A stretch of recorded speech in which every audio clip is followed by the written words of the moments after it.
Ustaz. Assalamualaikum warahmatullahi wabarakatuh, teman-teman pelatih, guru dan lain. Maaf agak serak suaranya habis konser tadi malam. Ya, terima kasih atas kesempatannya pada panitia dari Kerawang. Tadi sedikit pengalaman sudah dijelaskan sama Pak Ajis. Mungkin langsung materi saya mungkin tidak terlalu banyak, hanya kita coba diskusi tentang bagaimana urutan atau automatic development untuk menguji kondisi fisik atlet-atlet renang development ya. Langsung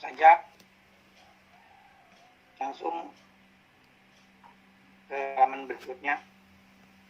Ya, ini sedikit gambaran tentang bagaimana tahapan dari long term development atlet gitu.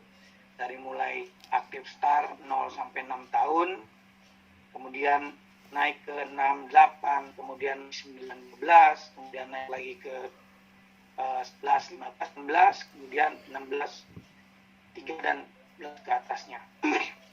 Nah, yang akan coba kita bahas mungkin akan mulai dari fundamental, yaitu dari umur 6 tahun ke atas ya. Ini ada urutannya mulai dari aktif start fundamental. Ya, berikutnya kita masuk di slide berikutnya. Ini juga memperlihatkan bagaimana dari kronologi usia dari fundamental dan itu tren, dan itu tren, dan itu komponen. Nah, teman-teman di sini bisa lihat bahwa ada usia-usia tertentu yang mempunyai objektif latihan tentunya. Dan di sini teman-teman harus sangat concern banget dengan tujuan latihan di setiap kelompok usia, baik itu untuk anak laki-laki ataupun anak perempuan. Itu untuk aktivitas sehari-hari ataupun untuk jadi atlet ke depannya.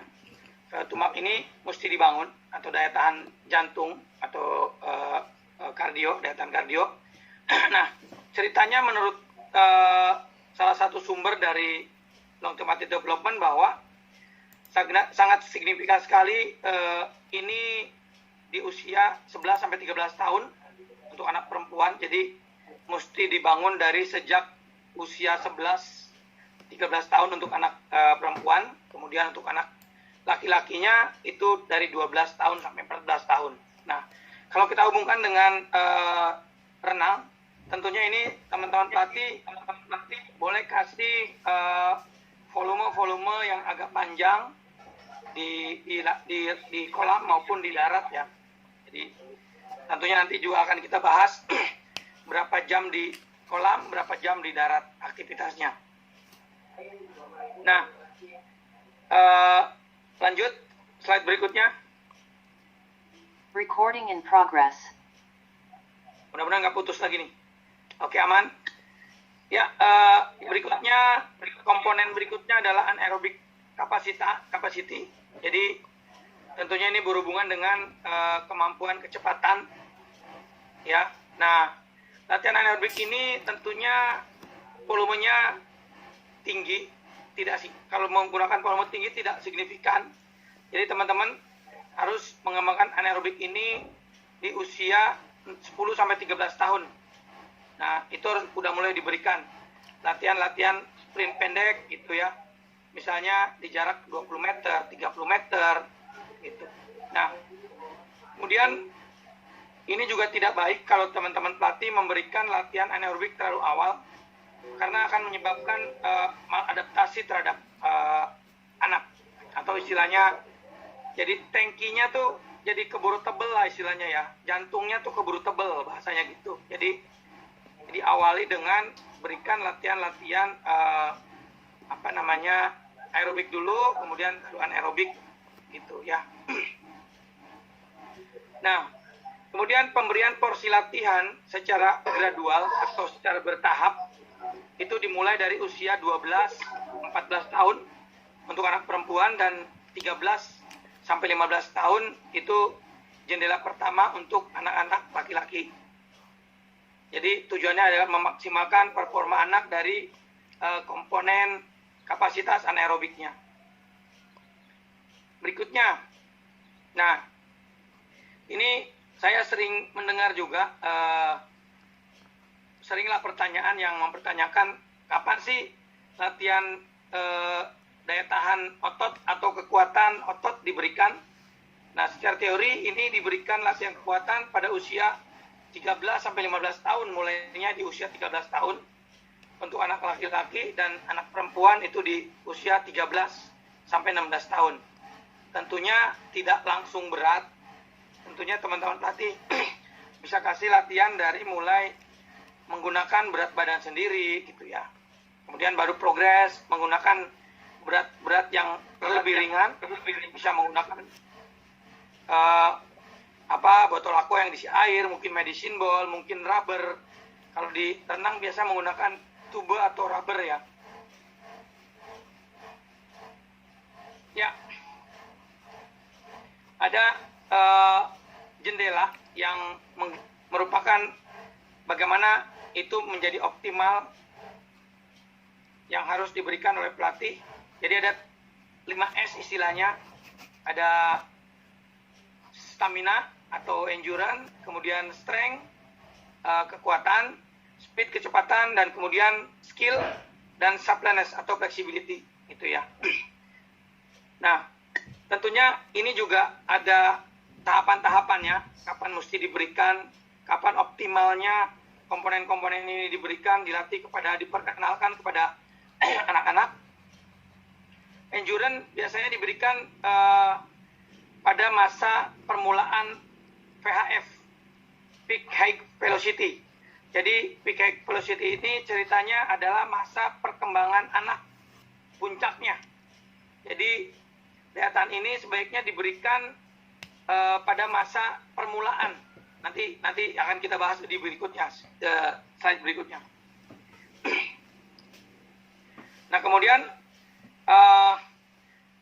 yang berikutnya adalah jendelanya latihan kekuatan itu harus diberikan pada anak perempuan segera setelah masa peak high velocity.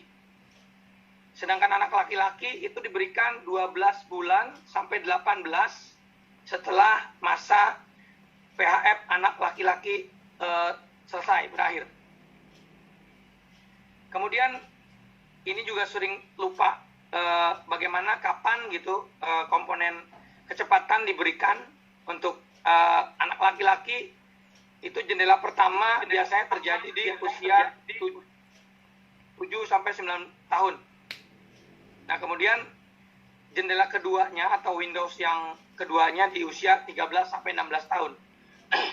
Nah, yang suka lupa itu adalah kita memberikan langsung dengan sprint gitu ya. Tapi seharusnya mereka diajarkan dulu bagaimana koordinasi gerak, bagaimana ayunan tangan, bagaimana angkatan kaki atau lutut, sehingga nanti pada saat mereka melakukan aktivitas sprint atau speed gitu, mereka mempunyai form gerak yang sudah baik lah ya, jadi gerakannya menjadi optimal. Kan kita kadang suka lihat anak-anak berlari, misalnya tangannya lurus, kayak di film-film kartun ninja itu kan, tangannya lurus. Nah, kemudian posisi badannya, kemudian bagaimana gerakan tungkainya gitu ya. Nah, itu perlu diberikan. Nah, biasanya kita mengistilahkan itu adalah running ABC atau latihan-latihan koordinasi gerak. Nah, itu. Kemudian skill atau optimal skill biasanya dimulai dari active start. Nah, jadi skill-skill lebih ke kemampuan motorik dasar, melempar, menendang, menangkap, melompat, dan lain-lain itu mesti diberikan juga. Karena saya pernah punya satu pengalaman pada saat itu melakukan tes fisik untuk atlet nasional lah, cabang tertentu. Pada saat kita berikan satu model tes itu dia kesulitan. Sebut saja misalnya tes kelincahan. Pada saat dia melakukan harusnya berlari mundur atau back pedal ke belakang, itu mereka kesulitan. Jadi artinya pada saat di usia pembinaan teman-teman kadang lupa memberikan latihan-latihan mundur ke samping, kanan, kiri, slide gitu-gitu. Nah, itu sebetulnya kan motorik-motorik dasar yang mesti dibangun sejak usia dini. Dan seharusnya pada level nasional itu harusnya sudah mumpuni ya. Tapi pada kenyataannya ada beberapa atlet nasional yang justru tidak bisa melakukan kegiatan itu tadi. Nah, kemudian satu lagi juga yang ini penting juga adalah flexibility atau kelenturan. Nah, yang sering terjadi adalah pada saat kita memberikan pemanasan dan cooling down atau pelemasan, itu kadang kita sebagai pelatih atau sebagai guru olahraga kurang optimal, kurang perhatian. Jadi kadang kita hanya memberikan ya pemanasan, dilepas gitu ya, tanpa kita perhatikan kualitas gerakannya, kemudian waktunya dan segala macam. Sama halnya juga dengan pada saat kita memberikan cooling down, itu kadang-kadang kita lupa hanya ngasih tahu, oke, pelemasan, anak-anak stretching sendiri gitu ya. Nah, itu yang membuat kadang-kadang hasil dari kualitas pelemasannya tidak optimal. Akhirnya pada saat dia dewasa banyak terjadi kekakuan-kekakuan di beberapa bagian tubuh. Akhirnya untuk melakukan gerakan-gerakan tertentu menjadi tidak optimal. Ya, next.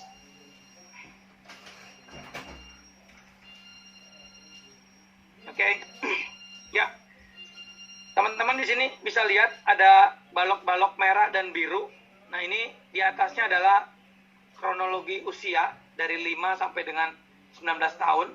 Kemudian di sampingnya ada komponen-komponen fisik dan teknik gitu ya. Jadi teman-teman bisa lihat di sini. Yang merah itu adalah untuk anak perempuan, yang biru untuk anak laki-laki, dan juga merah dan biru bisa berarti hal utama yang harus dibangun. Kemudian yang pink dan yang ungu adalah bisa berarti dikenalkan atau bagaimana itu di maintenance atau dirawat atau dijaga. Nah, ini untuk contoh satu misalnya komponen kelincahan, itu teman-teman pelatih harus berikan dari mulai usia 6 tahun untuk anak perempuan dan juga anak laki-laki. Nah, kemudian sampai dengan 13 tahun, kemudian itu di maintenance. Begitu juga dengan anak perempuan, sampai dengan usia 14, itu di maintenance. Nah, ini merupakan komponen fisik yang penting juga, gitu ya. Nah, kemudian berikutnya ke bawahnya banyak, ada kapan latihan kelincahan, keseimbangan, koordinasi gerak, kelenturan, kemudian kecepatan lift speed atau kecepatan pinggang bergerak memutar gitu misalnya. Kemudian kapan basic teknik, ini ke renang ya, basic teknik itu diberikan usia berapa, kemudian anaerobic speednya dan lain-lain ke bawahnya. Nanti bisa teman-teman baca. Ya, next.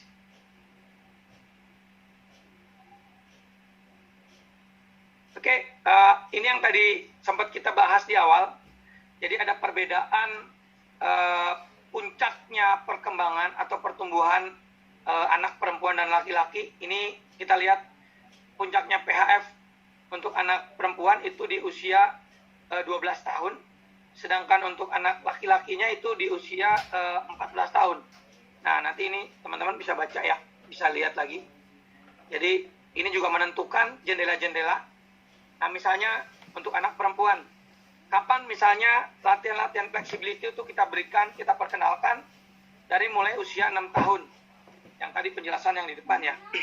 Nah, ini di kotak-kotak ini adalah komponen-komponen sesuai dengan kapan optimalnya ini harus diberikan gitu ya. Nah, ini bisa teman-teman lihat nanti setiap komponen ini kapan diberikan tepatnya. Oke, lanjut. Ya, ini juga semakin memperjelas teman-teman dari semua komponen-komponen yang mesti kita berikan kapan tepatnya. Ini menjelaskan kapan Windows kecepatan, kapan Windowsnya skill, kapan jendelanya kekuatan diberikan, kapan jendelanya aerobik diberikan gitu ya. Nah, ini bisa kita lihat ini untuk anak laki-laki.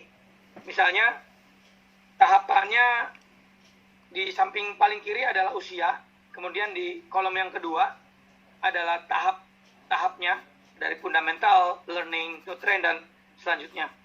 Kemudian skillnya itu diberikan dari mulai usia 6 tahun, basic skill, basic renang, dan lain-lain ya, termasuk juga motorik dasar itu diberikan di usia itu.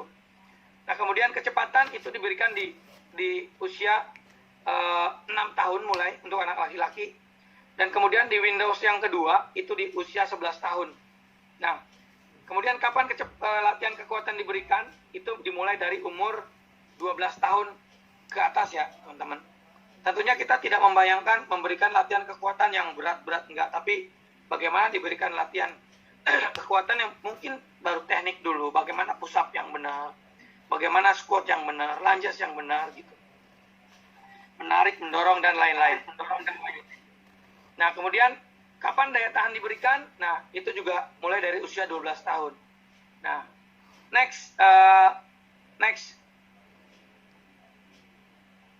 Ya, ini begitu juga dengan untuk anak perempuan. Nah, ini juga ada Windows-nya. Nanti bisa teman-teman lihat lebih jelasnya ya. Oke, lanjut.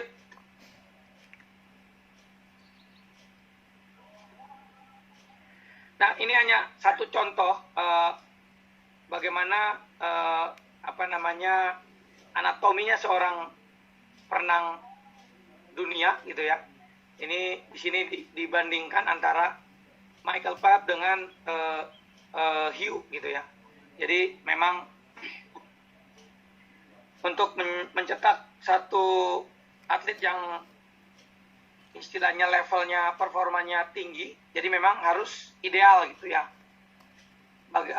Panjang lengan, terus tinggi duduk dan sebagainya, panjang tungkai, lebar jari gitu ya, bukan telapak tangan, dan lebar telapak kaki itu pengaruh dengan tentunya kualitas dari kayuhan, luncuran, dan sebagainya, terutama secara khusus di renang.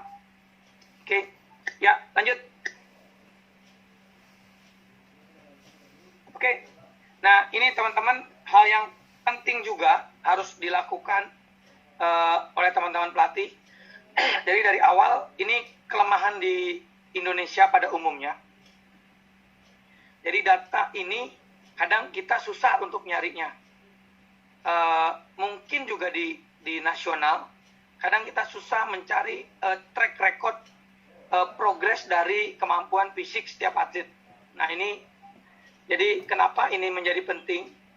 Karena tentunya ini menjadi data atau profil dari kemampuan fisik yang seharusnya direcord atau secara berkala dilakukan pengukuran oleh pelatih, sehingga kita akan tahu bagaimana progres perkembangan dari kemampuan fisik anak. Nah, tentunya juga berikutnya ini data kemampuan fisik atau profil fisik ini bisa dijadikan sebagai bahan evaluasi untuk melihat baik itu kelebihan atau kekurangan atlet secara individu. Nah, selain itu juga kita bisa lihat setiap individu tentunya punya kemampuan yang berbeda. Nah, ini nanti akan kita lihat bagaimana progresnya dari meso ke meso, dari tahun ke tahun, progres perkembangan fisiknya. Nah, kemudian juga ini dari sisi psikologinya juga dapat dijadikan oleh pelatih untuk memotivasi atletnya. Baik itu yang secara performanya progresnya bagus ataupun belum bagus. Nah, tentunya itu teman-teman pelatih akan lebih paham bagaimana memotivasi dari sisi fisiknya gitu ya. Sebetulnya ini komponen item testnya itu tidak terlalu ribet atau susah ya. Jadi hanya beberapa item tes saja. Nah, tentunya nanti untuk di senior akan berbeda. Ini saya tampilkan di sini untuk di yang usia pengembangan di junior ya. Ada curl up, ada ini curl up ini sit up, tapi hanya seperti curl. Jadi ini harusnya bisa saya tayangkan, cuman karena tadi gangguan dari sinyalnya, jadi akhirnya dari pihak panitia yang sharing dari presentasinya. Curl up ini kakinya ditekuk, kemudian tangannya ditempel di di ubin atau di bawah. Kemudian nanti hanya mendorong sekitar sekian sentimeter, nanti ada penjelasannya. Kemudian trunk lift itu juga nanti coba dijelaskan di berikutnya. Kemudian bagaimana kita mencari data, juga kemampuan daya tahan dari bagian ekstremitas atasnya dengan push up. Kemudian berikutnya kita juga coba cari data dari kemampuan powernya dengan menggunakan vertical jump. Kemudian satu lagi kita coba tes standing long jump dengan menggunakan dua kaki, atau biasa kita sebut juga standing broad jump. Kemudian berikutnya kita lihat coba juga kemampuan power lengan dengan menggunakan medicine ball. Nah, nanti tesnya kita bisa buat banyak sebetulnya, tapi ini ada beberapa contoh aja. Next. Ya, ini teman-teman nanti bisa baca penjelasan curl up ya. Jadi kalau saya jelaskan secara general, jadi anak-anak ini berbaring, kemudian kakinya ditekuk sekitar 140 derajat, tekukan kakinya. Kemudian letakkan lengannya di samping tubuh. Di samping tubuh, telungkup telapaknya gitu. Kemudian nanti tugasnya adalah mendorong tangan. Ini untuk umur di bawah 10 tahun ya. Mendorong tangan sepanjang 7 cm gitu ya. Jadi hanya itu gerakannya. Jadi tangannya tetap menempel di ubin, kemudian mendorong ke depan. Kemudian agak crunch badannya gitu ya, agak naik.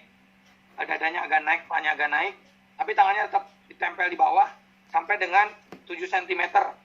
Nah, itu diulang terus gitu ya. Nah, targetnya itu sampai dengan idealnya 75 kali melakukan curl up. Nah, kemudian untuk yang di atas 10 tahun itu biasanya penandanya 11 cm. Jadi dia harus mendorong tangan sepanjang 11 cm dari titik awalnya dia meletakkan tangan.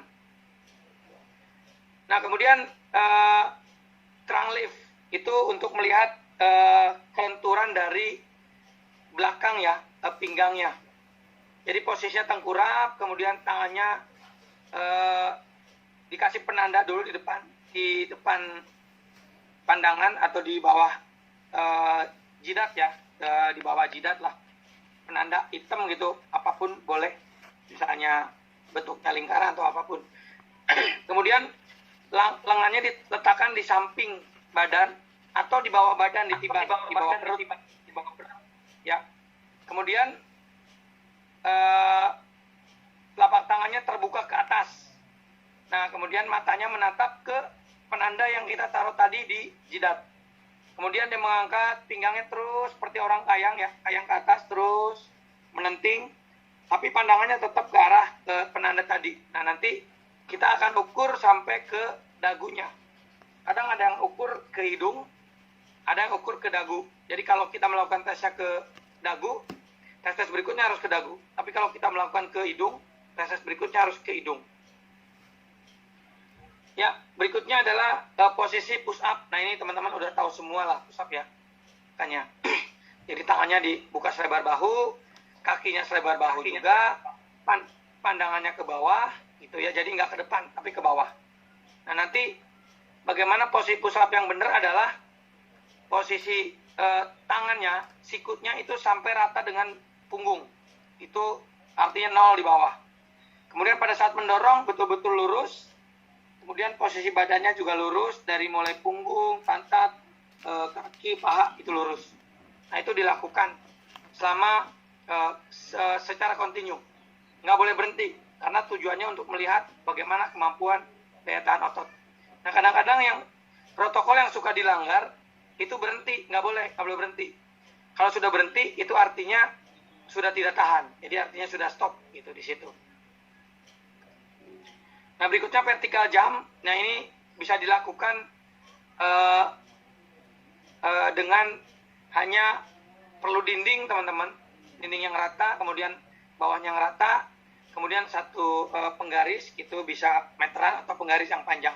Nah, melakukannya tentunya mudah. Jadi teman-teman, si atlet nanti berdiri di samping dinding dengan tangan kanan misalnya menempel di dinding. Nah, kemudian diukur itu berapa. Ya, atau dicoret aja, dicoret.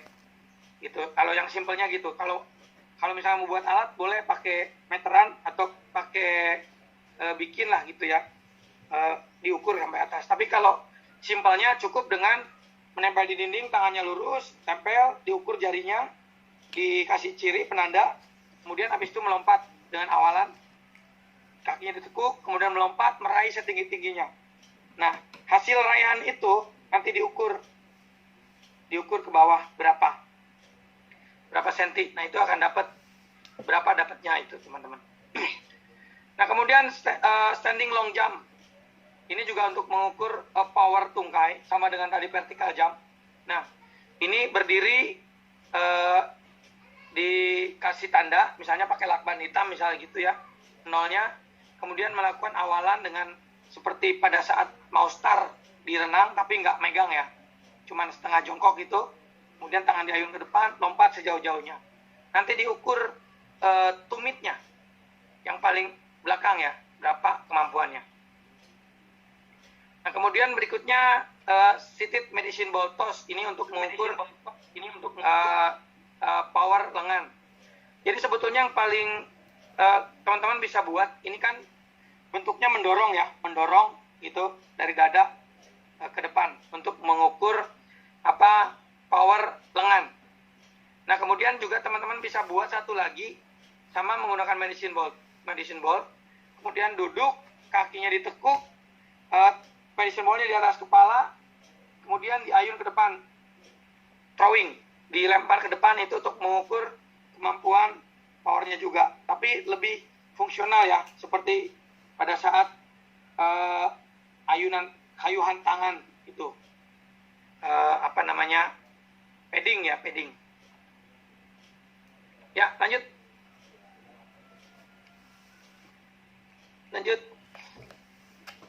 lagi. Oke.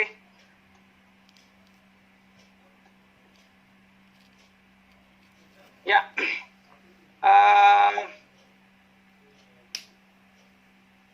Lanjut yang berikutnya. Sorry, mundur. Satu lagi. Ya, oke. Ya. Berikutnya tentunya kita akan masuk ke tahapan dari pembinaan atlet jangka panjang atau long term athlete development, teman-teman. Nah, kita akan mulai dari tahapan yang kedua, yaitu usia 6 tahun atau 5 tahun ke atas, 8 atau putra 6-9. Nah, ini adalah tahapan fundamental. Saya hanya ambil beberapa tahapan aja di sini, terutama yang fisiknya ya. Nah, kalau di data awalnya itu ada psikologinya, ada teknikalnya, lebih lengkap. Tapi saya hanya ambil dari perkembangan fisiknya aja. Nah, tentunya di sini tahapan perkembangannya, satu, gerak dasar kemampuan yang mesti dibangun adalah kelincahan, keseimbangan, koordinasi gerak, berlari, melempar, melompat, menangkap, dan keterampilan gerak yang lainnya. Juga teknik ya, tapi ini saya lebih ke fisiknya aja. Nah, tadi, jadi ini teman-teman jangan lupa, ini bisa diberikan mungkin di sesi misalnya sebelum ke teknik renang, atau di sesi sendiri boleh aja. Kalau misalnya sesinya ideal gitu, boleh diberikan di sesi sendiri. Tapi kalau tidak ideal, mungkin diberikan pada saat setelah pemanasan. Diberikan bagaimana kelincahan, keseimbangan, koordinasi gerak, kemudian berlari, bagaimana melempar, menangkap gitu ya, melompat, dan tampilan gerak yang lainnya. Ya, kemudian tentunya juga bagaimana teman-teman pelatih mengajarkan keamanan di air dan keterampilan teknik di air ya. Itu tentulah, itu karena teman-teman pelatih renang ya. Nah, kemudian juga jangan lupa baik di darat maupun di air, teman-teman harus kasih latihan-latihan kecepatan dengan jarak pendek dan juga latihan-latihan kelincahan gitu ya. Biasa kalau latihan kelincahan itu hanya di bawah 15 detik ya, jadi nggak boleh terlalu lama.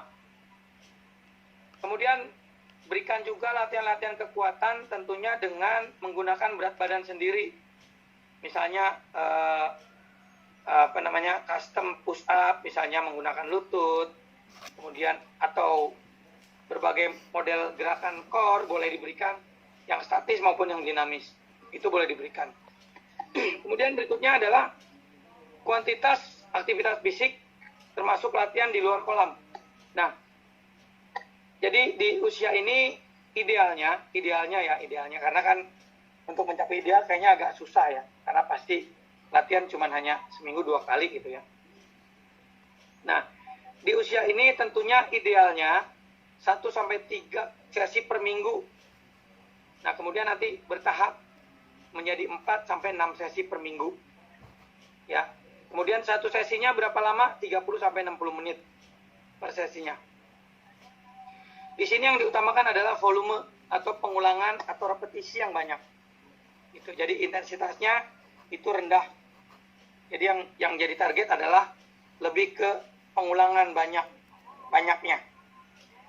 Nah, kemudian kalau urusannya dengan kompetisi atau perlombaan di usia ini sebetulnya tidak perlu kompetisi yang formal. Jadi bisa dibuat sendiri aja di klubnya gitu ya. Atau simulasi pertandingan dan lain-lain, atau bikin kompetisi sendiri gitu. Nah, next berikutnya.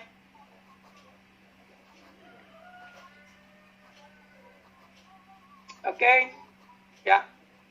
Aktivitas di tahapan ini tentunya juga mencakup fisik, teknik, taktik, mental, dan bagaimana kita mengajarkan lifestyle secara bertahap ya, gitu. Nah, kemudian yang saya akan bahas adalah di sini secara fisik. Nah, teman-teman, secara fisik tentunya harus dikenalkan bagaimana mengembangkan kemampuan fisik secara menyeluruh dan juga mobilitas sendi. Nah, ini penting juga. Nah, tentunya juga ini bisa dilakukan baik di darat atau di luar atau di dalam kolam, baik dry land atau di kolam ya gitu, kalau istilah di renang. Nah, kemudian termasuk juga teman-teman jangan lupa walaupun mereka itu nantinya mungkin akan menjadi atlet gitu ya, tapi kan tidak semua jadi atlet. Jadi tentunya juga jangan hanya memberikan latihan di kolam ya. Teman-teman harus memberikan juga latihan keterampilan berlari. Karena berlari adalah satu kegiatan yang memang natural ya. Jadi semua orang harus bisa berlari, berjalan dan lain-lain. Kemudian juga melompat dan melempar dan lain-lain ya. Itu istilahnya bagaimana kita memberikan latihan keterampilan motorik dasar lah istilah gitu ya. Nah, kemudian juga di sini teman-teman harus memberikan pengenalan latihan kelincahan, keseimbangan, koordinasi gerak, tangan, kaki, gitu ya, mata, gitu, dan lain-lain. Kemudian juga koordinasi gerak, kelincahan, ABC itu kecepatan di sini dalam kurung ABC. ABC itu agility, balance, koordinasi, and speed, gitu ya, di dalam maupun di luar kolam ya, diberikannya.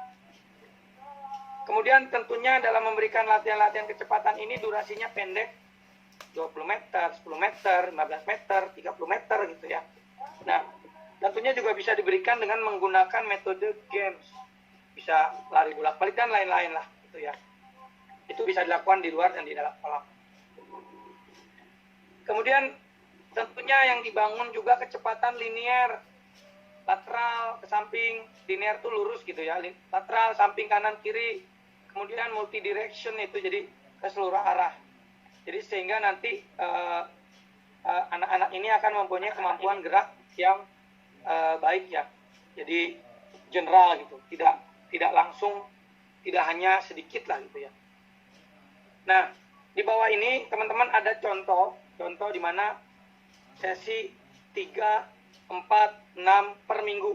Nah, kalau misalnya 3 sesi per minggu tentunya bisa dilakukan selang 1 hari, Senin, Rabu, Jumat misalnya gitu ya. Kemudian kalau kita menggunakan 4 sesi, tentunya tinggal tambah 1 sesi lagi.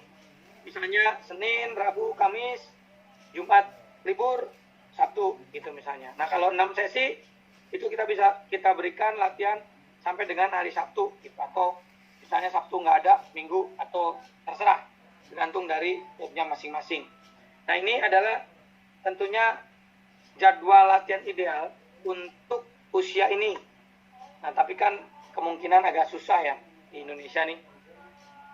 Tapi kalaupun bisa ya itu bagus banget gitu ya. Jadi 30 sampai 60 menit dalam satu sesinya dilakukan 3 sampai 4 bahkan 6 sesi secara progres ya. Ini contoh untuk di jadwal latihan di usia 5 sampai 8 9 tahun. Ya, next teman-teman. Next Pak Admin. Ya. Berikutnya tentunya ini di stage ketiga, bagaimana istilahnya learn to train. Jadi bagaimana atlet kita berikan atau anak-anak kita berikan bagaimana belajar berlatih. Ini belajar berlatih ini ya, belajar berlatih. Jadi tidak boleh disamakan dengan orang dewasa. Jadi usia 8, 11, 9 sampai 12 gitu. Ini adalah belajar berlatih. Jadi di sini multisportnya mesti dibangun. Jadi berbagai jenis kegiatan olahraga mesti dibangun gitu ya. Nah, tahapan yang penting dalam di fase ini adalah melanjutkan dari pembangunan, membangun dan konsistensi dari kemampuan fisik yang tadi. Jadi nggak boleh putus. Jadi tetap dibangun yang dari stage pertama tadi. Kemudian juga melanjutkan mengembangkan dan konsistensi kemampuan teknik renang. Nah, tentunya dari teknik renangnya juga skill renang jangan putus juga. Kemudian berhubungan dengan volumenya, bagaimana fokus pada pengulangan kemampuan. Jadi pengulangan, repetisi dibanyakin sehingga anak-anak menjadi lebih mahir. Ya istilah kalau di olahraga jadi otomatisasi lah ya. Karena gerakannya kan siklik ya. Siklik terus menerus gitu, terus berenang. Ya. Kemudian jangan lupa juga teman-teman pelatih tetap memonitor kemampuan dari kelenturannya. Nah ini penting karena tentunya kalau misalnya anak-anak tidak lentur terutama di bagian bahu ya, nanti akan mengganggu dari kemampuan optimalisasi atau kualitas dari teknik kayuhan lengan ya. Nah kemudian juga ini yang kadang lupa. Jadi kita juga harus membangun sebagai pelatih bagaimana membangun dasar-dasar perilaku atau attitude ya. Bagaimana attitude untuk diri sendiri, kemudian untuk orang lain dan kemudian juga cabang olahraga. Nah ini yang suka lupa. Saya ambil satu contoh misalnya di cabang olahraga lain ya, di bela diri misalnya. Saya lihat yang attitude-nya sampai saat ini bagus gitu ya, itu di judo.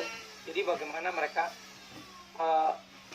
hormat secara sesama teman, bagaimana dia menghargai tempat latihannya, matasnya, bagaimana dia menghargai latihnya dan lain-lain, dan juga orang tua gitu ya. Nah, itu yang saya lihat jelas sekali itu di judo. Nah, kalau saya lihatnya itu bisa dijadikan contoh bagaimana di cabang lain, khususnya di renang ini juga attitude itu mesti dibangun gitu ya. Karena juara itu kan tidak hanya menang, tapi secara umum juga dia punya attitude yang bagus gitu ya ke depannya. Nah, di usia dini ini tentunya menjadi sangat tepat banget untuk membangun bagaimana attitude itu dimulai dikenalkan, diajarkan gitu ya. Nah, kemudian berikutnya masuk ke kuantitas aktivitas fisiknya, termasuk latihan di luar kolam ya. Nah, di usia ini udah naik lagi nih. Per minggunya 4-6 sesi. Kemudian secara durasi waktunya juga meningkat 60-90 menit per sesinya. Kemudian di sini disebutkan juga bagaimana di waktu di kolam 4-7 ya, 4-7 jam di kolam. Kemudian kalau dilihat dari volumenya 8-14 km seminggu ya, seminggu. Kemudian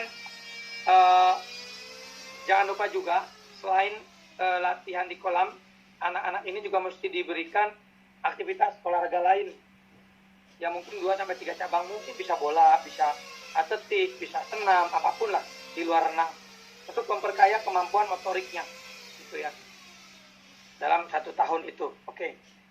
Kemudian yang menjadi objektifnya adalah volumenya tinggi, repetisi pengulangannya tinggi di usia ini, intensitasnya rendah.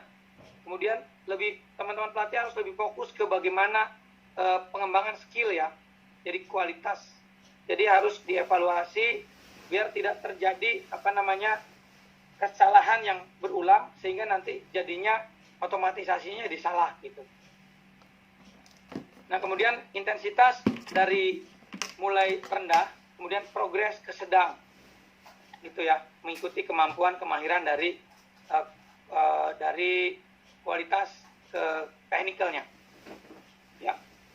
Kemudian di sini juga dijelaskan di usia ini, di usia 8-12 tahun, mana mungkin di klubnya harus memodifikasi perlombaan dan bagaimana mengenalkan struktur perlombaan di event-event yang formal. Jadi biar nanti pada saatnya mereka turun di kejuaraan-kejuaraan yang formal, mereka sudah tidak kaget lagi dengan peraturan-peraturan yang nanti diberikan gitu ya, yang ada. Kemudian penghargaan diberikan fokus pada perkembangan skill dan kemampuan fisik ya, aerobik lah gitu ya. Jadi tidak ke prestasi yang namanya catatan waktu, nggak usah dulu tuh gitu ya. Jadi lebih ke bagaimana penghargaan terhadap kemampuan teknikalnya, kesempurnaan teknik gitu dan lain-lain, dan juga ke perkembangan dari sisi aerobiknya, dari sisi fisiknya. Kemudian disarankan kalau ada gitu 1-2 kali per tahun ikut perlombaan di usia ini. Itu ya, disarankan 1-2 kali perlombaan setahun. Ya, next. Oke. Nah, ini kita masuk ke slide berikutnya.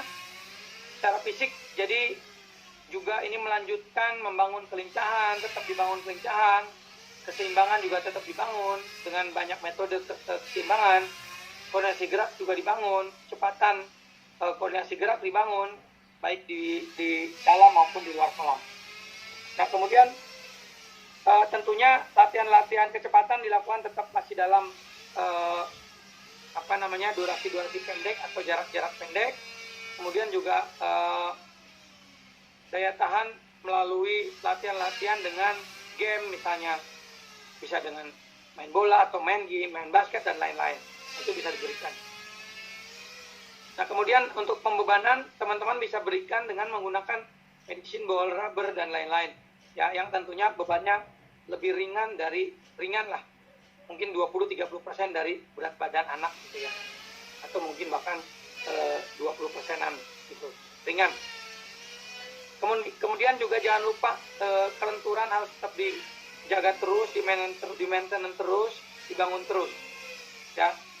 Kemudian di usia ini teman-teman harus sudah mulai mengenalkan bagaimana struktur dari pemanasan yang baik itu. Kemudian dari baik itu stretching dan cooling down dan lain-lain ya. Karena ini penting sekali teman-teman. Kadang saya lihat di yang sudah senior gitu, banyak yang mengabaikan struktur dari baik itu pemanasan maupun pelemasan ya. Itu penting sekali. Selain untuk menjaga kualitas dari kelenturan, mobilitas sendi, juga mengurangi kemungkinan cedera karena kemampuan fleksibilitasnya bagus gitu ya. Nah, kemudian teman-teman pelatih ini di bawah ada contoh idealnya di usia ini berapa sesi latihan dalam 1 minggu, yaitu 4-6 sesi per minggu. Ini bisa dilihat ini idealnya. Baiknya sih ideal, tapi kalau tidak ya mungkin minimal 80%-nya lah gitu ya. 80%-nya, kalau 50%-nya kan terlalu sedikit. Cuma 2 kali atau 3 kali seminggu gitu ya. Oke, ya lanjut. Ya, berikutnya kita akan masuk ke fase berikutnya, trend to trend, di mana di sini teman-teman targetnya adalah bagaimana membangun mesinnya, membangun mesin para atlet ini untuk persiapan di yang lebih tinggi atau untuk menjadi performa yang lebih tinggi, gitu ya. Jadi ini bagaimana kita membangun mesinnya, ya. Ini usia 11, 14, 12 sampai 15 tahun.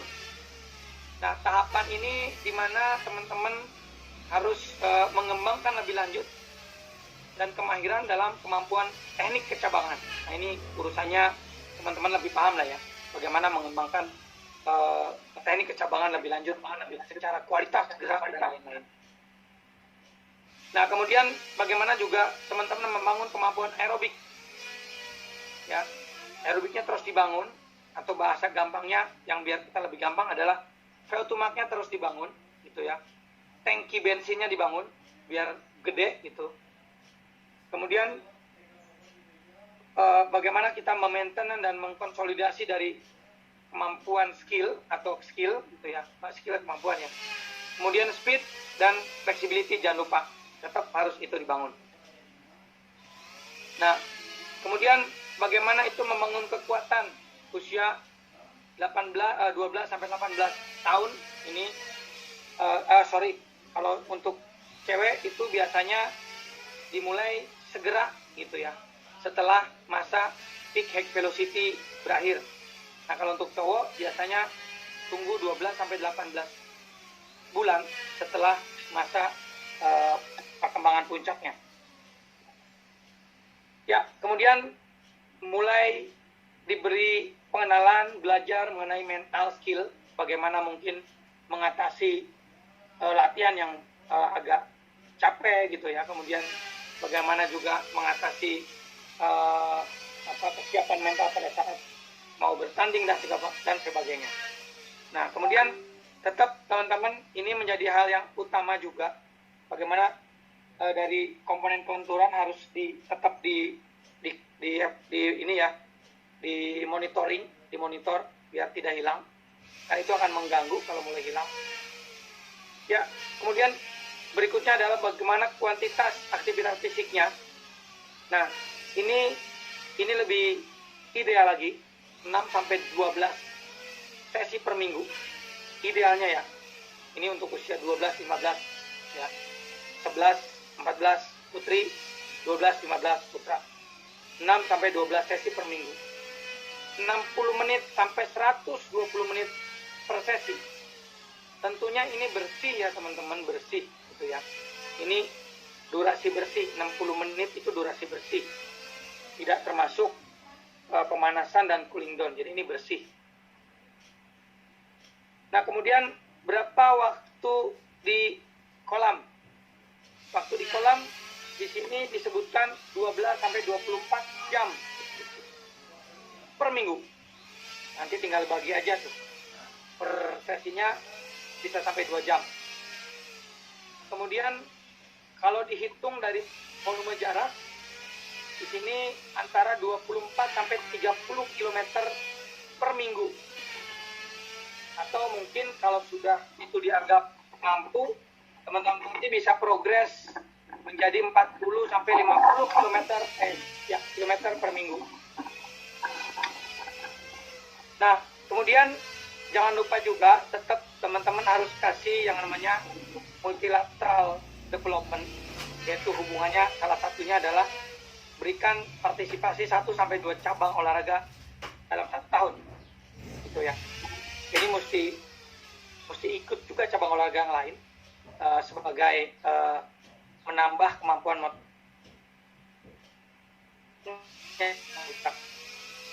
Kemudian di sini tetap volumenya tinggi, lapisan latihan kapasitas aerobiknya fokus mulai dari permulaan.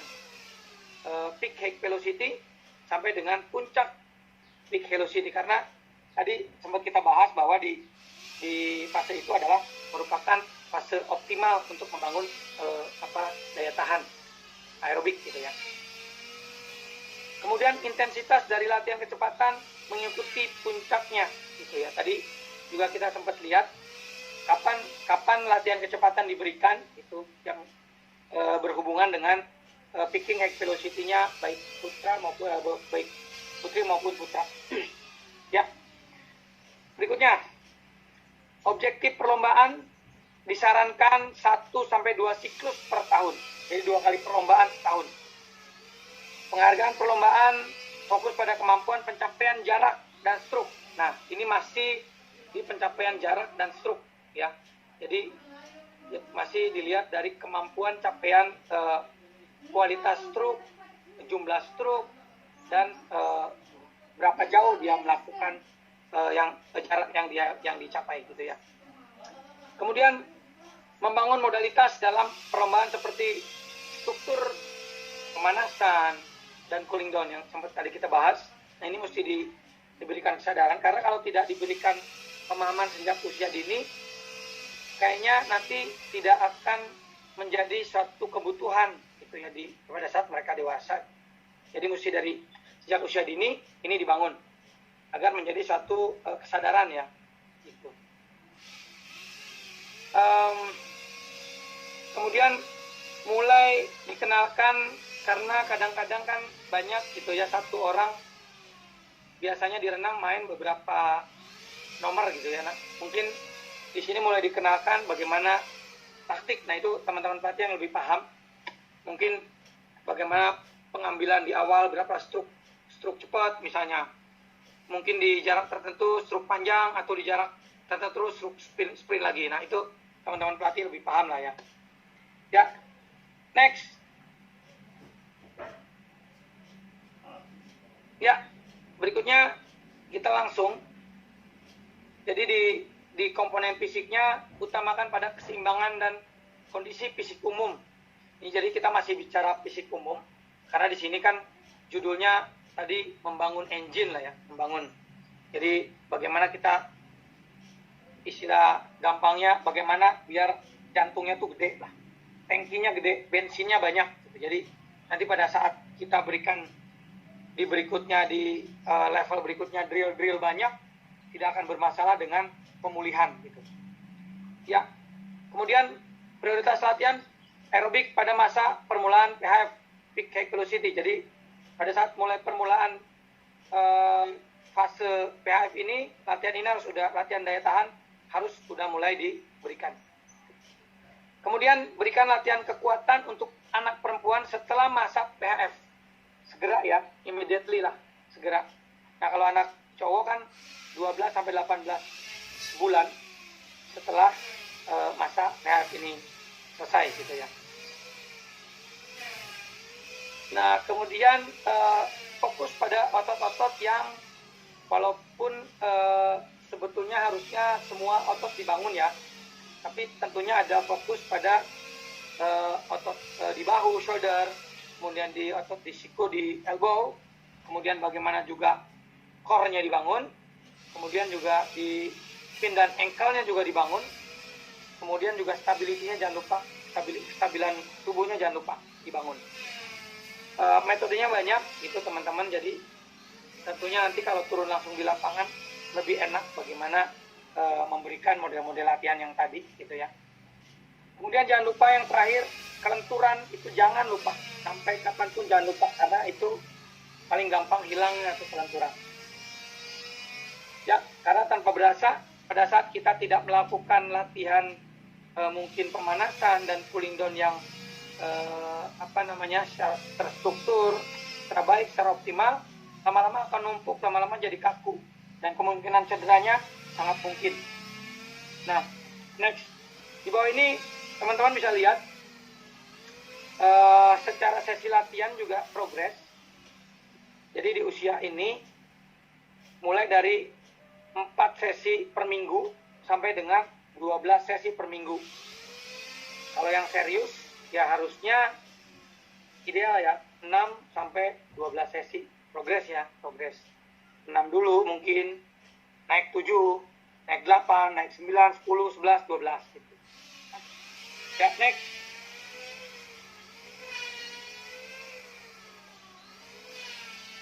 Ya, berikutnya tentunya yang train to compete. Jadi di sini bagaimana teman-teman pelatih istilahnya memberikan latihan-latihan yang tujuannya untuk bagaimana memberikan latihan untuk berkompetisi. Jadi di sini berlatih untuk berkompetisi ya, berlatih untuk bertanding lah ceritanya, masih berlatih bertanding nih ceritanya.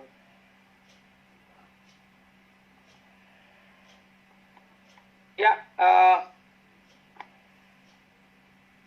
nah ini tentunya usia 14 sampai dengan 18 tahun ya. Nah, pendekatan apa yang mesti kita berikan di sini adalah bagaimana kita sebagai pelatih harus sudah latihan fisik diarahkan secara individu. Karena tentunya secara data fisikal yang tadi saya jelaskan di awal, jadi harus punya data fisik gitu ya. Data fisik, melakukan tes fisik. Nah, dari data itu kita membuat program secara individu ya. Nah, kemudian bagaimana di sini menjadi target utama juga bagaimana komponen fisik menjadi mahir. Begitu juga dengan teknik, begitu juga dengan kemampuan taktik ya. Nah, kemudian kemampuan untuk bertanding di berbagai situasi dan lingkungan. Di sini pelatih mesti mengajarkan bagaimana menghadapi kemampuan bertanding di segala situasi dan lingkungan. Gitu ya.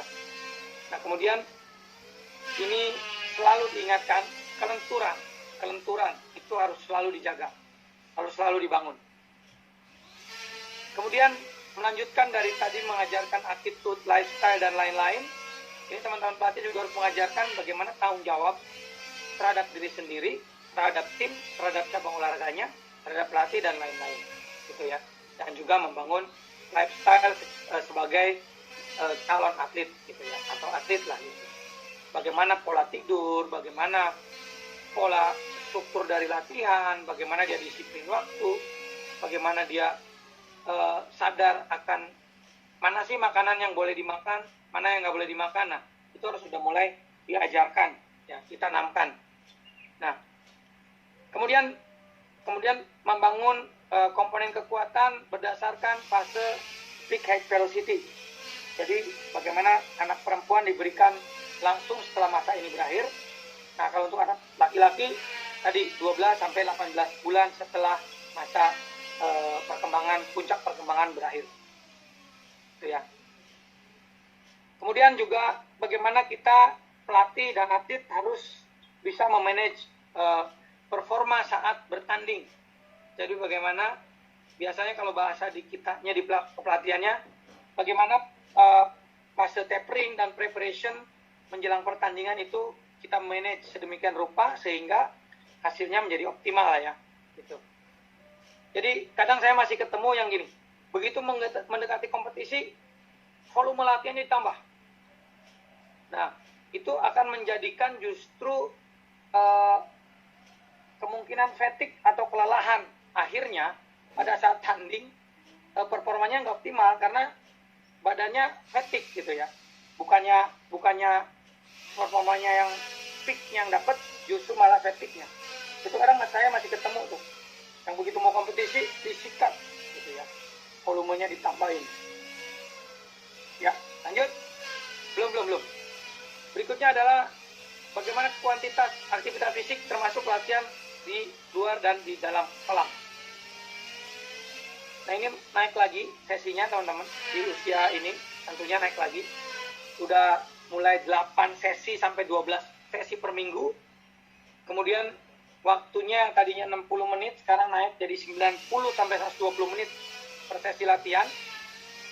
Kemudian di kolam renangnya, di kolamnya ya, 16 sampai 24 jam per minggu. Kemudian kalau dilihat dari jarak atau kilometernya 40 sampai 50 km per minggu. Kemudian spesialisasi nomor lombanya juga harus sudah mulai dioptimalkan. Kemudian program latihan individu fokus terhadap volume dan intensitas berdasarkan spesialisasi dan periodisasi. Nah, di usia ini teman-teman harus sudah dibuat periodisasi latihan atau perencanaan latihan secara formal ya. Kalau tadi di bawah usia ini tentunya tetap ada program latihan, tapi simpel aja, maksudnya tidak menggunakan periodisasi yang rumit lah gitu ya, yang kompleks. Nah, kemudian objektifnya di usia ini adalah 3 kali perlombaan dalam yang levelnya bawah gitu ya, di bawah levelnya. Jadi ya mungkin tujuannya untuk melihat apa kemampuannya dia secara optimal dan termotivasi lah gitu ya, dia dapat lah gitu ya, catatan waktu dapat. Kemudian 2 kali di tanding yang levelnya sama. Nah, ini juga mungkin tujuannya untuk memotivasi agar si atlet nanti bisa setelah ini bagaimana memaksimalkan latihannya lagi agar lebih optimal lagi. Dan kemudian juga 1 kali tanding dengan level di atasnya, sama tujuannya memotivasi juga. Kemudian jangan lupa membuat simulasi pertandingan dengan target peak performa, tentunya dengan target yang sebenarnya ya, gitu. Dan kemudian tentunya sekarang ada istilahnya modeling atau spesifik atau fungsional warm up. Jadi teman-teman harus coba membuat model pemanasan yang sesuai dengan karakter kebutuhan pada saat tandingnya gitu, ototnya, gerakannya dan lain-lain. Kemudian juga teman-teman harus juga bagaimana asupan nutrisinya ini mulai diberikan secara baik gitu ya, dan mulai diberikan kesadaran akan pentingnya nutrisi dan dukungan-dukungan lainnya tentunya, baik secara mungkin psikologi, mungkin ada biomekanik dan lain-lain, ataupun sport medis gitu ya. Nah, kemudian membenahi dan mengimplementasikan taktik perlombaan. Nah, ini menjadi tugasnya pelatih, bagaimana teman-teman pelatih mengajarkan itu ke atletnya. Ya, next. Ya, next, oke. Ya, langsung. Jadi di fase train to compete ini, jadi berlatih untuk bertanding. Latihan fisik individual yang tentunya melanjutkan membangun kekuatan tadi, shoulder, elbow, core, spine dan ankle stability dan lain-lain. Kemudian fokus pada optimalisasi tadi, preparation, tapering dan picking. Oke, sedikit menjelaskan tentang tapering dan picking. Nah, tentunya teman-teman dulu sempat sering dengar namanya unloading. Nah, unloading itu hanya istilahnya mengurangi latihan kekuatan gitu ya, unloading. Tapi sebetulnya tidak hilang. Nah, kalau istilah tapering itu sudah mencakup segala komponen, termasuk teknik, fisik, psikologi, nutrisi gitu dan lain-lain. Nah, tapering ini dibangun atau masa tapering ini dilakukan tentunya sesuai dengan tingkat pemulihan atlet per individu. Dari mana kita bisa dapat kemampuan pemulihan per individu? Tentunya dari monitoring latihan. Jadi teman-teman juga harus membuat satu format monitoring latihan, di mana itu kita lakukan monitoring harian, sehingga kita akan tahu kemampuan pulihnya atlet, cederanya atlet, kualitas tidur, lamanya tidur, makanan dan lain-lain. Sehingga nanti pada saat penentuan tapering, tentunya setiap atlet akan berbeda panjang dan pendeknya. Mungkin ada yang seminggu, ada yang 2 minggu, ada yang 3 minggu, mungkin ada yang 1 bulan gitu ya, ada yang 1,5 bulan, itu lain-lain. Nah, tentunya tujuannya tapering ini adalah untuk sesuai dengan goal kita mencapai peakingnya di hari kompetisinya gitu ya. Jadi pada saat kompetisi fatigue-nya hilang, kecemasannya hilang, secara dukungan nutrisinya bagus, mentalnya bagus gitu ya, dan segala macam ya. Nah, kemudian di bawah ini adalah contoh sesi teman-teman. 8 sampai 12 sesi per minggu di fase ini. Idealnya. Ya, kalau kita mau bersaing dengan Asia Tenggara, Asia dan dunia, ya minimal secara volume, secara intensitas kita sama lah ya, gitu ya. Belum lagi kita bicara tinggi badan dan lain-lain. Ya, next. Nah, ini adalah fase terakhir di mana kita sebagai pelatih, bagaimana targetnya di sini adalah bagaimana berkompetisi untuk menjadi juara. Nah, ini usianya udah 16 plus, jadi memang ini udah targetnya bagaimana menjadi juara gitu ya. Oke. Jadi di sini yang menjadi objektifnya adalah bagaimana optimalisasi dari program latihan dengan pengaturan jadwal pertandingan. Tentunya pada saat kita menyusun program latihan, sudah beserta dengan kapan mau bertanding, kapan tryout, kapan training camp, kapan pertandingan antara, kapan pertandingan sama. Nah, di situ harus sudah secara serius disusun sedemikian rupa sehingga kita akan capai ke puncaknya atau peaknya. Kemudian tentunya di sini secara fisikal sudah sangat fungsional, sudah sangat spesifik sesuai dengan nomor tandingnya. Begitu juga dengan technical, begitu juga dengan taktik skillnya. Kemudian yang diharapkan di usia ini adalah bagaimana si atlet bisa secara konsisten dari sisi performa pertandingannya di semua kondisi dan situasi pertandingan. Nah, ini susah nih untuk bagaimana membuatnya. Tapi kalau kita sebagai pelatih, fashionnya pelatih biasanya itu asik gitu dalam menyusun bagaimana strategi tapering, unloading dan lain-lain. Kemudian juga jangan lupa meneruskan yang tadi, attitude, tanggung jawab, dan di sini juga teman-teman harus membangun yang namanya sifat kepemimpinan dari atlet tersebut ya, gitu ya. Jadi setiap orang kan leader buat diri sendiri, jadi memang mesti dibangun lah, gitu ya. Karena hubungannya nanti sama tanggung jawab dan lain-lain. Ya, kemudian istirahat secara berkala, ya, dari kompetisi-kompetisi yang dijalani, gitu ya. Jadi ini istilahnya ada masa transisi yang berkala, gitu ya. Bukan transisi panjang ya, ini transisi berkala. Habis mungkin tryout, habis pertandingan antara dan lain-lain. Nah, kemudian bagaimana kita menguatkan lagi lifestyle-nya sebagai atlet, pola makan, pola istirahat, pola latihan dan lain-lain. Itu penting banget. Kemudian tentunya ya secara pelan-pelan bagaimana kita juga memberikan pembekalan kepada atlet, rencana karir setelah masa atletnya selesai lah gitu ya. Itu penting juga itu. Kemudian berikutnya kuantitas aktivitas fisik, termasuk latihan di luar kolam. 10 sampai dengan 15 sesi latihan per minggu. Itu ideal, penting. Kalau memang targetnya performa tinggi, ya secara volume latihan harus ideal, gitu ya. 90 sampai 150 menit per sesi latihan. Kemudian waktu latihan di kolam 20 sampai 24 jam. Volumenya 40 sampai 50 km per minggu. Tergantung dari tentunya spesialisasi nomor tandingnya. Kemudian program latihan sangat individual karena memang secara kemampuan baik fisik teknik itu kan individual. Jadi memang secara program harus individual. Ya, objektif perlombaannya jadwal pertandingan advance. Jadi memang sudah mahir ya. Ini nomor-nomor atau event-event yang memang kelasnya mahir lah gitu ya.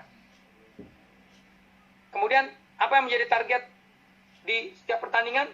Puncak performa harus optimal gitu ya. Kemudian bagaimana juga kita harus mempersiapkan bagaimana pemanasan yang proper, yang baik gitu ya. Pemulihan yang baik secara kompetisi, antar race itu harus ada. Jadi ada yang namanya post recovery. Post recovery itu atau post game recovery atau post match recovery itu biasa diberikan antar lomba. Jadi misalnya sehabis lomba sekian meter kasih recovery. Jadi tujuannya agar begitu masuk ke nomor berikutnya sudah siap lagi dengan pemulihan yang optimal gitu ya, baik nutrisinya maupun dari sisi fisikalnya, ototnya ya. Dukungan nutrisi dan lain-lain itu penting banget, karena tanpa bensin yang bagus tentunya jalannya tidak akan bagus gitu ya. Sama, program latihan sangat individual. Oke. Kemudian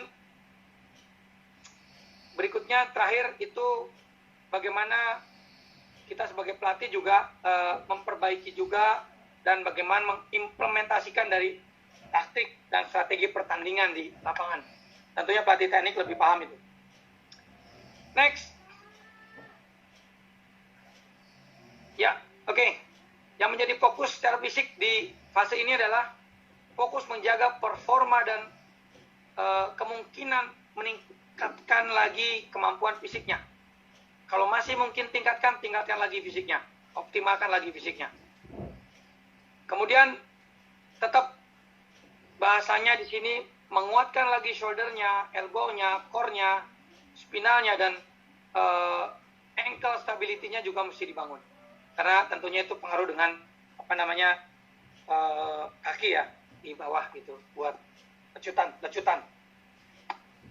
Tetap sama fokus pada individual, dan tadi yang sempat kita bahas bagaimana restnya atau istirahatnya dibuat secara berkala, kemudian bagaimana kita juga melakukan preventif dari cedera dan lain-lain, kemudian secara dukungan support recovery-nya baik antar latihan, baik antar post game gitu, itu mesti dilakukan gitu. Nah, itu penting sekali untuk mempercepat pemulihan, membantu mempercepat pemulihan. Nah, ini contoh 10 sesi dan 15 sesi latihan per minggu. Anggaplah 10 sesi lah, 15 sesi mungkin agak berat buat di Indonesia ya. Karena di nasional pun kadang nggak nyampe 15 sesi, kecuali yang sehari 3 sesi latihan. Kalau 10 sesi kita bisa buat Senin pagi, Senin sore, Selasa pagi, Selasa sore, Rabu pagi, Rabu sore rest. Kamis pagi, Kamis sore, Jumat pagi, Jumat sore, Sabtu pagi, Sabtu sore rest. Atau bisa dibuat 31 atau 51 lah ya, tergantung dari fase latihannya. Oke, teman-teman, sebelumnya mungkin minta maaf karena tadi sempat terjadi trouble yang berulang-ulang karena saya lagi ada di suatu tempat yang agak terpencil nih di Kalimantan Selatan. Jadi sinyalnya agak masalah. Akhirnya saya pindah ke tempat yang lebih tinggi itu agar lebih gampang, karena memang agak susah ya. Jadi kayak di Instagram nih, orang nyari sinyal ke tempat yang lebih tinggi. Itu memang terjadi nih, kayak saya saat ini. Oke, Mas Ajis, mungkin itu teman-teman pelatih yang bisa saya sampaikan sedikit paparan yang bisa saya sampaikan. Semoga agak jelas ya, karena surat saya agak serat dan mungkin agak cepat tadi ya. Kalau ada ya mungkin nanti kita akan bisa diskusi, mudah-mudahan kita bisa diskusi. Terus kalau teman-teman juga mau diskusi silakan gitu, saling berbagi pengalaman, dan nanti juga saya mungkin akan sedikit berbagi pengalaman dari pertanyaan-pertanyaan dan diskusi yang nanti akan disampaikan teman-teman. Mungkin itu Mas Ajis. Oke, ya. Terima kasih untuk sekolah materi hari ini, luar biasa. PAD ya, ini persiapan atlet jangka panjang. Jadi persiapan atlet itu tidak hanya sulap ya, ingin langsung juara, ingin langsung ini, ternyata prosesnya sangat panjang. Prosesnya sangat panjang. Makanya seperti yang dijelaskan dari awal-awal Coach Felix, kemudian Coach Kla, intinya bagaimana kita menjelaskan persiapan atlet jangka panjang ke orang tuanya masing-masing. Kendalanya itu karena orang tua itu ingin menuntut si anak prestasi pada saat usia yang dijelaskan tadi di saat LTAD. Sesi berikutnya untuk sesi tanya jawab, silakan di kolom chat aja nanti. Ada pertanyaan dulu untuk pertanyaan waktunya hanya sekitar 15 menit. Masih panjang, 15 menit masih panjang. Untuk sesi tanya jawab mungkin dari coach atau dari teman-teman yang ingin mau bertanya, silahkan. Sesi pertanyaan dibuka. Loh. Apa mau langsung? Bapak Mangga? Boleh langsung Mangga, boleh. Ya. Ini yoi. Siap. Yang mau bertanya dinyalakan mikrofonnya. Yang tidak bertanya silakan dengarkan. Ya, jadi biar nggak bentrok. Boleh izin bertanya, Pak? Ya, siap. Oh ya, selamat pagi. Terima kasih untuk waktunya. Tadi kan sudah dijelaskan mengenai waktu-waktu pelatihannya. Jadi ada umur kriteria tertentu untuk pelatihan. Nah, jika di lapangan itu menemukan orang-orang yang ingin berlatih, namun dia bisa jadi terlambat dan bisa jadi pun mendahului motoriknya. Nah, itu bagaimana untuk menyikapinya, dan bagaimana pula ketika atlet itu berhenti pelatihan selama saya misalkan seminggu. Nah, itu bagaimana program yang harus dilakukan setelahnya ya. Mungkin sekian, terima kasih. Ya, terima kasih. Oke. Tadi yang pertama adalah yang pertama tadi kurang jelas ya. Mendahului motoriknya tuh gimana maksudnya, Mas? Coach, gimana tadi Coach? Yang pertama Coach? Ya, enggak dijelaskan. Mendahului motoriknya seperti apa maksudnya? Jadi kan tadi ada batasan waktunya. Nah, itu bisa aja orang itu waktu latihan itu dia terlambat ketika dia harus melalui tahap 1 karena dia tadi kan hanya umur kan jenjangnya. Oke. Bagaimana kalau mendahului juga motoriknya, dia udah bisa menguasai terlebih dahulu hal-hal yang memang di waktunya itu udah bisa dilalui secara cepat, nah seperti itu. Ya, oke. Oke. Terima kasih Coach. Jadi kadang ada dua istilah dalam kepelatihan, itu kronologikal usia atau kronologikal latihan.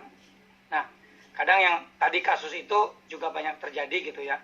Jadi orang telat masuk latihan, akhirnya kalau kita lihat ke pentahapannya udah kelewat gitu ya, Coach. Jadi untuk mengatasi itu, yang menjadi hutangnya dia tetap dimasukin, tapi tetap juga dimasukin di kelompok usianya dia gitu. Jadi selama progres aja, proses gitu ya. Jadi karena memang dia sudah tertinggal, masuknya telat gitu ya.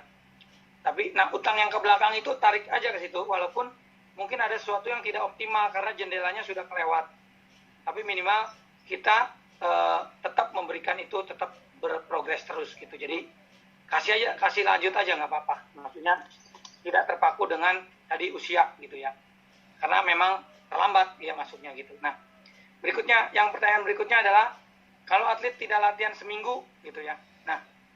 Nah sebetulnya kalau kita bicara tidak latihan seminggu, kalau memang alasannya itu sakit dan segala macam ataupun nggak sakit, tentunya pada saat dia masuk lagi kita mesti berikan secara pelan-pelan dulu Coach gitu ya. Nanti kan pada saat proses latihan kita bisa lihat apakah dia mungkin mampu mengikuti program yang sudah sedang berjalan atau tidak. Nah kalau tidak, ya dia dikurangin sedikit gitu. Itu aja sih Coach secara teknis di lapangannya. Yang gitu Mas Ajis. Oke. Sudah dijawab ya. Siapa tadi? Hafiz ya. Hafiz. Pertanyaan berikutnya dari... Gimana? Mas Hafiz, tanya dulu Mas Hafiznya. Mas Hafiznya gimana? Sudah. Oke, makasih Mas Hafiz. Oke ya, Mas Hafiz ya. Oke. Intinya tetap diberikan, ketika terlambat tetap diberikan latihan-latihan tersebut, mengenalkan. Gitu. Intinya tetap diberikan. Kemudian ada pertanyaan dari Pri Indraswari dari Cirebon. Coach Puri dari Cirebon tuh, Puris. Iya, berapa kisaran VO2 max yang bagus untuk atlet usia 13 sampai 15 tahun? Putra putri udah dijelaskan. Sini latihan VO2 max apa yang sudah dapat diberikan untuk atlet usia 9 sampai 12 tahun? Jadi ada yang 13 sampai 15 tahun, kisaran VO2 max-nya berapa, coach? Kemudian latihannya untuk latihan VO2 max apa saja yang diberikan untuk atlet usia 9 sampai 12 tahun, berarti metode latihannya. Enggak, setelah Ya. silakan. Ya, itu kalau secara di konsepnya long LTAD, itu adalah fase di mana perkembangan dari kalau kita membangun VO2 max menjadi optimal. Nah, untuk usia 13 tadi ikut saja. Ya, 13-15. 13 itu sebetulnya ada diagramnya, cuman saya lupa nggak masukin. Itu tentunya kalau kita menggunakan norma luar itu agak lebih tinggi dari kita, sekitar kepala 3 atau 4 lah, gitu. Skala kepala 3 atau 4 kalau nggak salah ya Coach Puri. Nah, tapi tentunya kalau di kita, lakukan aja tesnya, lihat progresnya aja. Karena secara penelitian nasional, kita belum punya data itu, Coach Puri. Berapa idealnya di usia 13 tahun. Tapi kalau kita menggunakan norma luar, sudah ada. Nanti Coach Puri bisa cari di Google ya. VO2 max norma VO2 max Coach Puri ya. Nanti ada sesuai kelompok usia, itu 13 berapa, excellent-nya berapa, kemudian good-nya berapa gitu ya. Kemudian apalagi Jis tadi? Oh, latihan daya tahan. Ya, metode latihan daya tahan untuk usia 9 sampai 12 tahun. Ya, jadi itu adalah fase di mana awal-awal PAF Coach Puri. Jadi latihan-latihan untuk daya tahannya masih bersifat karakternya, volumenya banyak gitu ya, repetisinya banyak, tapi intensitasnya rendah. Jadi kita tidak menggunakan intensitas untuk meningkatkan VO2 max-nya, tapi lebih bagaimana mereka bisa mengatasi volume atau durasi yang agak lama gitu ya, sesuai dengan kelompok usianya. Ada yang 30 menit, ada yang 60 menit gitu ya. Tadi sesuai di kelompok usia. Nah, tentunya kalau di air mungkin dengan continuous swimming. Kalau di darat sama juga dengan continuous swimming. Continuous running atau sepeda. Tapi intensitasnya diabaikan karena di situ masih di rendah. Jadi lebih ke kontinuitasnya Coach Puri. Gitu. Gimana Coach Puri? Coach Puri boleh di on-kan dulu Coach Puri. On-kan boleh biar seru. Ya. Ya, Coach Wak. Ya, baik Coach Puri. Ya. Untuk latihan fisiknya nih Coach Wak ya, saya suka kadang-kadang kan anak-anak usia di bawah 9 tahun ini saya kadang-kadang suka takut gitu ya Coach ya. Kayak misalkan continuous run gitu ya. Kebanyakan nggak ya ini, apa kurang nggak ya ini gitu, kadang-kadang gitu kan. Nah, untuk menghitung beban latihannya ini untuk anak-anak usia 9 sampai 12 tahun ini yang saya kadang-kadang suka ragu-ragu. 9 sampai 12 tahun. Ya. Sesuaikan sama itu aja Coach Puri. Sesuaikan dengan durasinya idealnya dia. Jadi anggap aja misalnya minimal 60 menit per sekali sejam latihan gitu ya, baik berenang maupun di darat. Tapi tentunya mungkin nggak bisa langsung ke situ, karena kan kita nggak tahu kronologisnya latihannya dia, sama ya itulah ya, nggak tahu lah. Kalau di Indonesia kan nggak tahu. Kalau di luar kan pendidikan jasmaninya juga udah bagus, jadi secara bertahapnya akan enak. Nah, untuk sampai ke 60 mungkin harus secara progres dulu. Oke, 15 menit lari continuous, putusin 15 lagi gitu. Terus habis itu naik lagi 20 menit. Nah, mungkin gitu aja Coach Puri. Bisa di air, bisa di darat gitu ya. Atau kasih permainan, bisa main bola, bisa lewat permainan Gus Puri. Gimana Gus Puri? Iya. Dengan permainan kayak main bola gitu, itu juga bisa ya coach ya, main futsal gitu ya. Ya. Intensitasnya diabaikan Gus Puri ya, karena di situ masih rendah intensitasnya. Ya. Tapi lebih ke pencapaian waktu dan jarak aja paling. Ya. Siap. Makasih ya coach. Oke, makasih Coach Puri. Oke, terima kasih untuk Coach Puri. Kemudian pertanyaan berikutnya Coach dari Coach Basit. Ingin bertanya bagaimana sistem perekapan hasil latihan apabila memiliki banyak calon atlet. Mungkin ke data kali ya. Bagaimana sistem perekapan hasil latihan apabila memiliki banyak calon atlet. Silakan Coach. Ya, bagaimana mereka? Coach Basit ya. Oke, Coach Basit. Jadi kalau kita megangnya banyak gitu ya, sebetulnya gampang-gampang susah tuh ya, terutama di air atau di darat ya. Kalau hubungannya dengan hasil tes misalnya atau hasil latihan, tentunya harus ada asisten kalau ada. Kalau nggak ada, tentunya melakukannya satu-satu. Kalau nggak ada juga, harus modal stopwatch yang bagus biar bisa split gitu ya, bisa di save, nanti datanya bisa kita ambil gitu. Nah tentunya itu harus pakai strategi tertentu lah ya.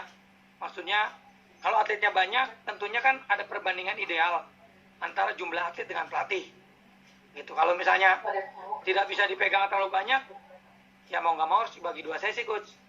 Atau kalau nggak mau harus nyari asisten pelatih biar membantu coach untuk mencatat. Gitu ya coach. Siapa tadi? Coach Basit. Ya. Ya. Gimana Coach Basit? Coach Basit, mangga dinyalakan dulu ini mikrofonnya. Coach Basit. Coach Basit, enggak. Oh, enggak menyimak. Dilanjut aja untuk pertanyaan berikutnya. Muhammad Firdaus. Coach Muhammad Firdaus, bagaimana cara menerapkan pelatihan fisik dan memonitor secara menyeluruh? Menerapkan pelatihan fisik dan memonitor secara menyeluruh di masa pandemi ini dengan target atlet junior. Usianya dijelaskan, kemudian di mana secara teknik masih riskan dalam melakukan kesalahan gerak. Dan bagaimana cara tes untuk Cabarna? Ya, ada sedikit kesulitan atau tidak optimal pada saat kita latihan online. Mungkin ada beberapa hal yang tidak bisa kita sampaikan secara optimal atau tidak bisa kita monitor secara optimal, terutama tadi yang masalah kualitas ya, sempurnaan gerak. Nah, tentunya itu menjadikan satu tantangan kita lah ya. Itu memang jadi hambatan. Nah, kemudian bagaimana mengatasi memonitoring latihan. Nah, teman-teman pelatih bisa menggunakan monitoring menggunakan WA lah ya. Jadi nanti apa yang dimonitor itu bisa direport lewat WA. Nah, kemudian kalau misalnya melakukan tes kalau misalnya kita online ya dia harus satu-satu coach yang lihat gitu di kamera. Misalnya push up, sit up atau apapun lah tesnya atau secara teknikal. Nah, kayaknya mesti satu-satu. Jadi ya semaksimal mungkin mengoptimalkan dari kualitas dari tes maupun latihannya. Nah, kalau untuk monitor latihan tentunya ya mau nggak mau harus lewat WA lah gitu, report atau foto atau apapun bentuknya gitu ya. Mungkin itu Coach Ajis. Memang agak kesulitan. Masih pertanyaan lanjutan, tes Veltomax untuk Borna. Kalau untuk di usia bawah sebetulnya kita bisa lakukan 2 di darat dan di air. Sebetulnya di air, di darat kita bisa banyak metode lah ya, bisa sepeda, bisa ergo bisa treadmill, bisa lari gitu ya. Karena kalau kita bicara secara umum, mereka harus secara bugar, secara umum harus bugar juga ya. Nah kemudian kalau untuk tes di kolam itu kita bisa menggunakan metode blip dengan jarak 10 meter. Tapi dengan catatan musiknya harus kedengeran tuh, tipnya. Itu bisa kita gunakan dengan 10 meter blip. Normanya sama. Gitu, Coach Ajis. Ya. Intinya untuk tes di air bisa menggunakan tip tes ya. Tapi 10 meter ya, jaraknya. Ya, untuk jaraknya 10 meter gitu. Ya. Oke, untuk Firdaus, Muhammad Firdaus. Baik, Coach. Terima kasih banyak atas arahan. Ya, makasih, Coach. Oke, siap. Oke, makasih, Coach. Kemudian ada pertanyaan berikutnya dari Jansen Andriansyah. Ya. Dari Kabupaten Empat Lawang, Sumsel, Palembang. Ya. Pertanyaannya, jenis-jenis latihan fisik di luar kolam yang cocok untuk anak 5-6 tahun. Ya, mendukung gerakan-gerakan renang. Coach, apa jenis latihan fisik? Tadi. Jenis latihan fisik untuk anak usia 5-6 tahun. Ya. Mendukung gerakan-gerakan renang. Jadi, teman-teman untuk anak usia di fundamental itu lebih arahnya ke dibangun secara umum aja. Ya. Lewat permainan, mungkin ada istilahnya penguatannya itu lebih ke penguatan dengan menggunakan berat badan sendiri. Mungkin bentuknya jalan seperti binatang lah, lompat kodok lah, apa gitulah. Jadi untuk anak usia itu masih diberikan model-model latihan yang secara umum. Jadi belum ke arah kebutuhan renangnya. Jadi masih general dibangun gitu ya. Coach siapa dari Empat Lawang? Ya. Jadi belum bicara spesifik ya. Coach Jansen belum bicara spesifik. Jadi bagaimana kita membangun kebugaran secara umum dulu. Baik itu daya tahan, baik itu aerobiknya, baik itu daya tahan ototnya gitu ya. Itu Coach Ajis. Modelnya belum formal. Ya. Belum formal modelnya, masih secara umum ya. Jadi secara umum dulu, gerakan-gerakannya secara umum dilatih, jadi belum spesifik ke ya bisa berdiri jongkok, push up, atau berjalan dengan tangan gitu, atau apapun lah bentuknya yang lebih ke permainan biar dia senang, karena anak-anak di usia itu masih senang bermain. Ya. Oke. Lanjut. Dilanjut masih di Coach Basit lagi nih pertanyaan nih. Oke. Thank you, Coach. Johnson, oke ya. Thank you, Coach. Kemudian Coach Basit bertanya kembali nih di kelas swimming club ini Ayu. Bagaimana sistem perekapan hasil latihan apabila memiliki banyak atlet? Ini lagi ya, baru masuk kali pertanyaannya. Pakai split, Coach. Pakai split aja. Kan. Oke. Anggap aja kita bicara catatan waktu latihan lah ya. Oke. Ya, ini kayaknya baru masuk lagi. Nah, ya, Coach Basit pakai split aja. Dari Rizwanda, Coach Rizwanda, terkait latihan fisik pada atlet renang, metode dan variasi latihan apa saja untuk menerapkan latihan di kolam atau di air untuk meningkatkan kecepatan. Berarti latihan fisik untuk mendukung atlet renang, metode dan variasi latihan apa saja untuk menerapkan latihan di kolam air. Artinya latihan fisik tapi di air. Ya. Oke. Siap. Oke.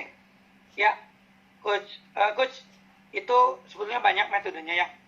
Tentunya juga selain langsung latihan di air, tentunya Coach mesti juga membangun dulu secara basic kekuatan di darat. Latihan kecepatan di darat, baik itu kecepatan koordinasi kaki maupun tangan, karena begitu di air nanti kan tangan ya. yang lebih dominan ya.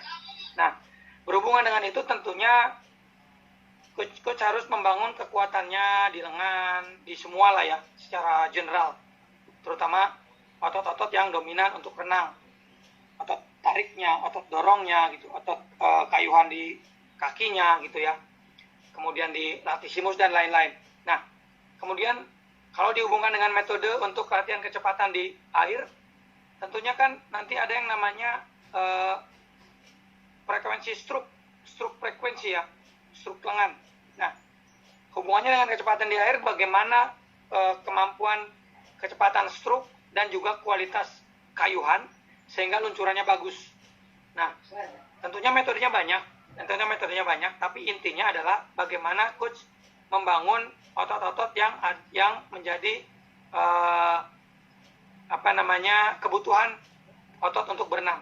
Misalnya latissimus dorsi di air, mungkin coach bisa pakai rubber tapi di air gitu ya. Nah, nanti pakai kayak resisten yang buat latihan rubber gitu ya, apa sih namanya tuh yang buat gini lah, tapi di air gitu. Jadi sebetulnya metodenya banyak, jadi coach bisa bikin variasi gerakan yang mungkin akan sangat mirip dengan gerakan realnya berenang. Bisa narik, bisa dorong gitu ya. Kemudian tangan. Tapi kalau bicara speed, berarti kita bicaranya bagaimana frekuensi stroke, bagaimana kualitas stroke, bagaimana kualitas dorongan lengan, bagaimana kualitas luncuran, hubungannya dengan streamline tubuh. Nah, jadi metode secara umum ya bagaimana coach bisa memaksimalkan frekuensi kayuhan, kualitas kayuhan, stroke volumenya, frekuensi stroke-nya gitu, frekuensi ya. Nah, kalau di darat kan stroke frekuensi panjang langkah atau frekuensi langkah. Nah, kalau di air berarti fokusnya ke frekuensi frekuensi stroke ya. Gitu Coach Ajis. Jadi tetap intinya gini, dibangun dulu daya tahan di darat, di dry land, kemudian masuk di air, bentuknya banyak banget.